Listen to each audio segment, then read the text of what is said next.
Bonjour à tous. La semaine passée, on a parlé de la prise de raquette au paddle. Cette semaine, on va parler de comment tenir sa raquette de paddle, comment mettre la main sur le manche et en quoi cette chose aussi simple impacte tout le reste de notre jeu. C'est parti.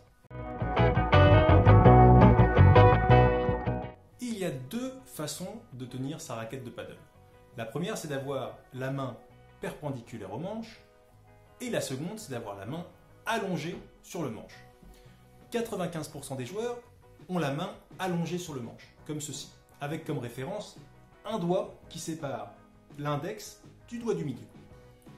Et 5% des joueurs vont avoir la main perpendiculaire au manche. Avantages et inconvénients des deux propositions. Quand on a la main allongée sur le manche, on a plus de surface de peau qui est en contact avec le manche. Donc on a plus de résistance à l'impact, c'est-à-dire, en d'autres mots, qu'on a plus de maintien et que notre raquette a moins de chances de vibrer ou de bouger. Dans l'autre cas, quand ma main est perpendiculaire au manche, qu'est-ce qui se passe? Donc notre raquette peut plus facilement vibrer, on a moins de surface de peau qui est en contact avec le manche, mais par contre, mes petits tendons du poignet vont être moins tendus, parce que ma main va pouvoir se fermer plus facilement. Et donc je vais pouvoir plus facilement bouger le poignet et donc mettre plus facilement des petits jeux d'effets.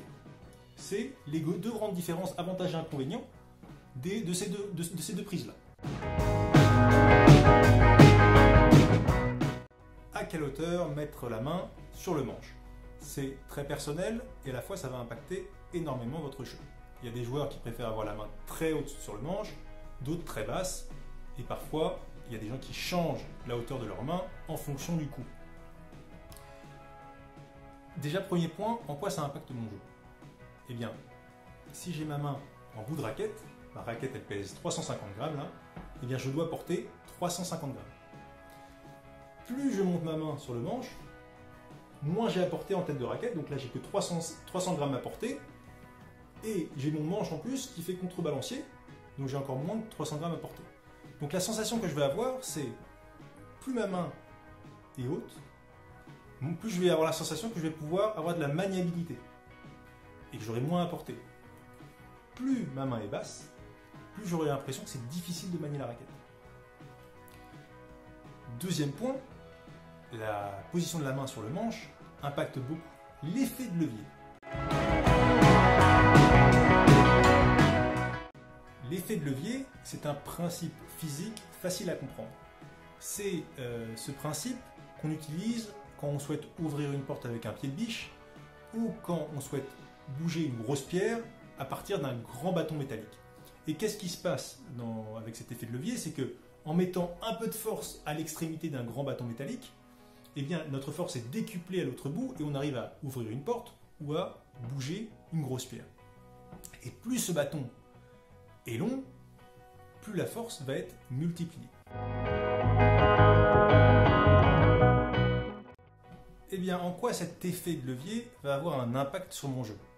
Eh bien, c'est simple. Si je transfère cet effet de levier au paddle, qu'est-ce qu'on voit? Ça veut dire que plus je frappe une balle loin de moi, et donc plus j'ai ma main aussi bas sur le manche et que j'impacte la balle le plus loin possible, donc imaginons que je frappe le plus loin possible la balle, eh bien c'est là où je vais pouvoir mettre le plus de puissance dans la balle. Plus je frappe loin la balle, loin de moi, plus je peux mettre de la puissance dans la balle. C'est notre point maximum de puissance. Plus je frappe la balle proche de moi et avec ma main haute sur le manche, moins j'ai de puissance. Ça, c'est la différence quand on veut attaquer. Maintenant, on a toujours l'avantage de ces qualités. Qu'est-ce qui se passe si on m'attaque et que j'ai le bras tendu? Et bien inversement, autant si j'attaque, c'est là où je peux mettre le plus de puissance, et bien si je réceptionne une balle très forte de l'adversaire en ayant le bras tendu, et bien c'est là où je vais être le plus faible. C'est là où je vais avoir cette sensation où en fait je ne vais pas avoir de force pour contre-attaquer.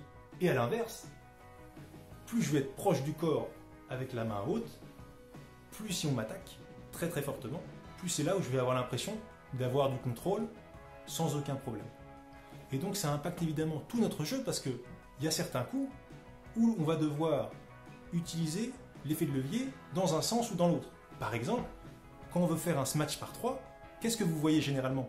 Vous voyez que les personnes, eh bien, elles descendent la main très très bas sur leur manche, et puis elles essaient de frapper la balle le plus haut possible pour mettre le plus de force possible dans la balle. Ou une bandera ou une bajada. Pareil.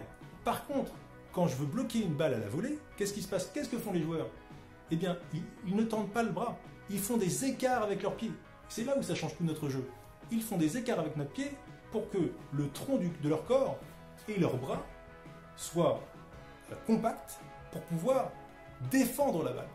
Et donc c'est pour ça que la façon dont on met notre main sur le manche et comprendre cet effet de levier nous permet de comprendre tous les déplacements, beaucoup de déplacements en tout cas, peut-être pas tous, mais beaucoup de déplacements que font les joueurs professionnels et les écarts de jambes qu'ils vont avoir ou leur changement de main lorsqu'ils réalisent par exemple un smash par 3. Donc c'était vraiment ça que je voulais que vous compreniez, que la main sur le manche, la façon de tenir sa raquette, a un impact beaucoup plus global que le simple fait de tenir sa raquette. Voilà, c'est tout pour aujourd'hui. J'ai pas encore décidé de ce qu'on allait analyser dans le prochain chapitre, mais je vous le dirai très bientôt. À la semaine prochaine. Passez une très bonne semaine et je vous dis à bientôt. Ciao.